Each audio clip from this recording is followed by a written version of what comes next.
thank you for this opportunity to join you here in the heart of London's Knowledge Quarter, which is how we must now think of this district, with, of course, the British Library and Google and the University of the Arts. And we better not miss out the Guardian, had we, as we're in this building as well. And I do support the purpose of this conference, which is to celebrate the vibrancy of our creative industries, and particularly the role that the AHRC plays in that. And it is a great mixture of artistic endeavour and imagination, and of course also real business and economic significance as well. And it was brought home to me recently when I was on the Prime Minister's trade mission to China back in December.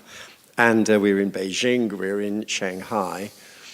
I would say the single most dramatic moment in that trip, when I think we communicated to our friends in China quite what was special about our creative industries, was in a massive auditorium in Shanghai, where we were having lunch in a great kind of vaulted building with hundreds of Chinese visitors. And in the middle of the lunch in this great room, one of the horses from Warhorse came right through into the center of the event and completely captivated everyone.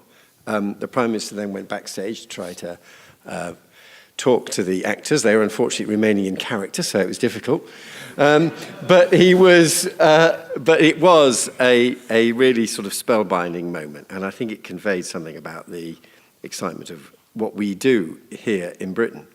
And we do try to support it. Of course, it's supported by DCMS, but we in BIS also support it. And sometimes I think our support is hidden behind some terminology that occasionally causes unnecessary anxiety to people in the arts, humanities, and the creative industries.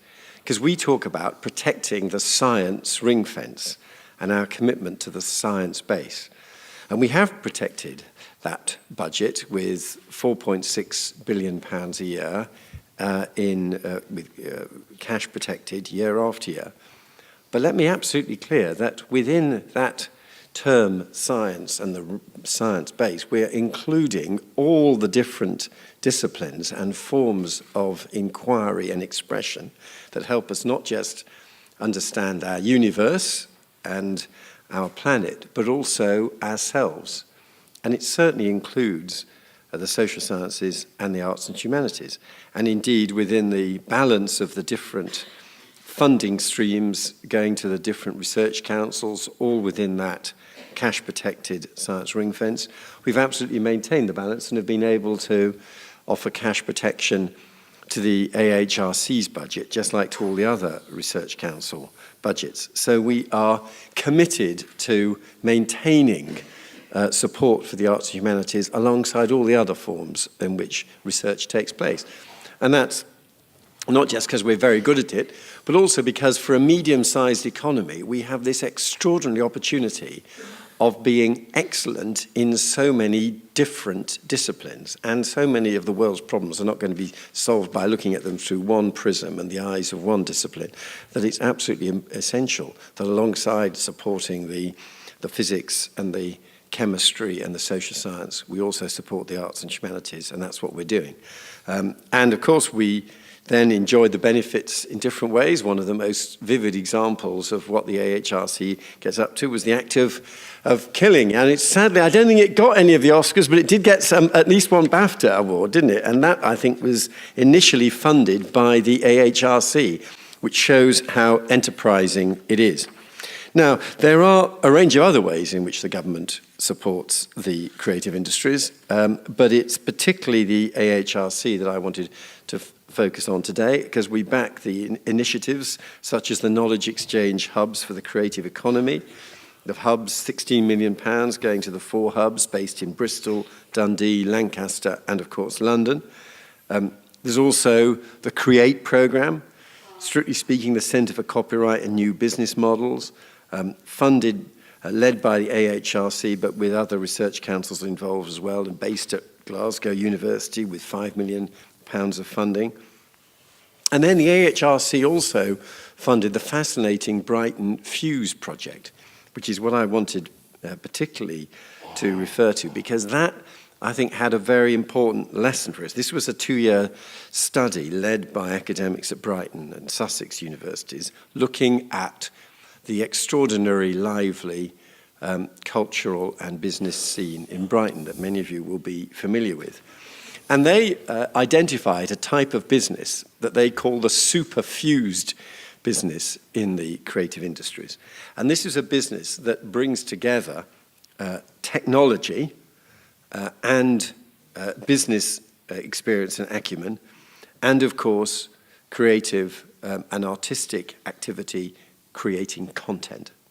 And if we can bring all that together, you clearly do have quite extraordinary successful companies and organizations growing more rapidly than other companies across the country, even more rapidly than other companies in the creative industries. And I did notice, again, going back to that China trip, how there is an absolute surge in the capacity and the technology. There isn't always an equivalent surge in the content to put on to all the new transmission and communication mechanisms that are being developed. Here in the UK, we are very good at combining innovative IT with new creative content. And I think that is the future. And it's something that we want to promote. And I would end by saying that, in terms of how we can promote it, we will, of course, continue to do so through the AHRC. But the future is to have more and more co-working and co-funding of the AHRC with other government funding agencies as well. I think the Digital R&D Fund for the Arts, which is co-funded by the Arts Council, AHRC and Nesta, is a great example of that. I would like to see even more co-working of our Technology Strategy Board and the AHRC, because it's when you bring together the developments in IT and exciting, fresh content in a single coherent package that I think you really see what's special and great about Britain. So I'm very pleased to be here, very pleased to support the AHRC initiative. And if you wish, for just a few minutes before I have to whiz off again, very happy to answer your questions. Thank you very much indeed.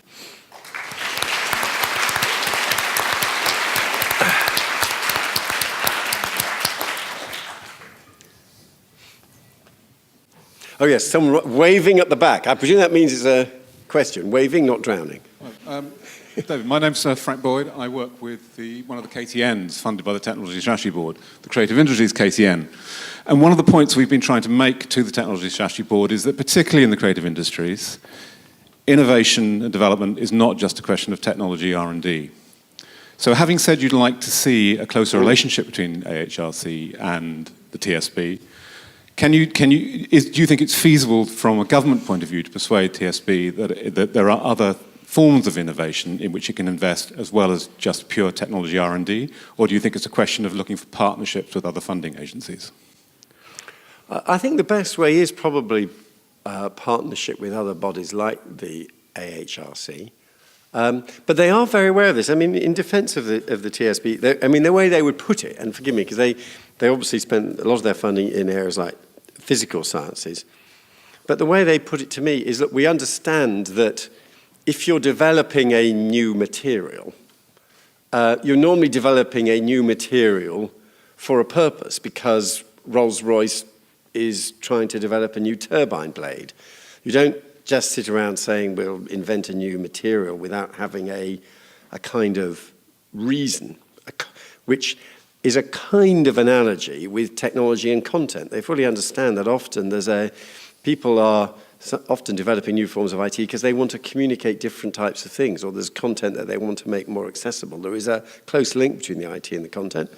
I think the TSB understands that, but within BIS, indeed within my own ministerial responsibilities, there's both AHRC and TSB, and I think they can certainly work together, and I look forward to their doing more together in the future. Can I ask a question? Yeah. I see that creativity is, scientists are creative, all creativity comes from everywhere. and you don't get a Nobel Prize unless you're exceptionally creative. And the creative industries account for, over 9% of our workforce. But why is it that creativity isn't taken more seriously as part of the curriculum in schools?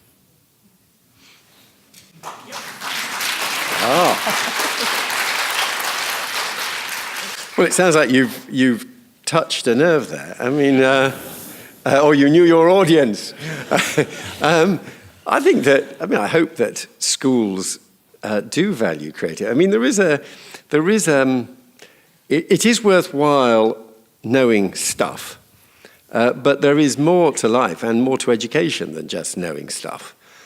Sometimes, though, being comfortable with a kind of canonical shape of your nation's literature or the world's and history helps you invent for the future. What was it T.S. Eliot said in his great essay, Tradition and the Individual Talent, that you had to have all the past present in your mind in order to then create for the future. And I see our agenda for trying to ensure that people have some knowledge of the shape of our own history and our literature, not as stifling creativity, but I hope it promotes it. And certainly I know that at the universities, and I'm only really more familiar with them and post-18 education, they absolutely pride themselves on providing a far more stimulating and liberal educational environment than many other universities around the world. One of the reasons why they attract students from around the world.